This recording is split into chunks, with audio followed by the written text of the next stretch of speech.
Hey everyone, welcome back to our channel, How to Log In. In this video, you can find out how you can easily log into your Scotia Bank account. So without any further ado, let's get started.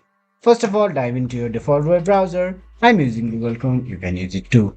In the above search bar, simply type in Scotia Bank Login, which will lead you to the different results of search results available here. Click on the second URL.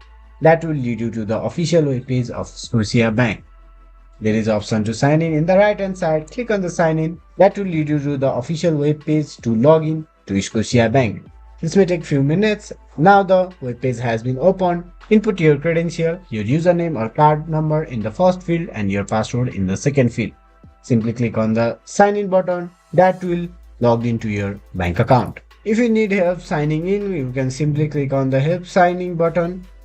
Thank you for watching video. Hopefully this guide helped you to log into your bank account. If that's so, like the video, subscribe to our channel and set the bell icon to all. Any of the queries can be dropped in the comment section. See you again in another video. Till then, have a great time.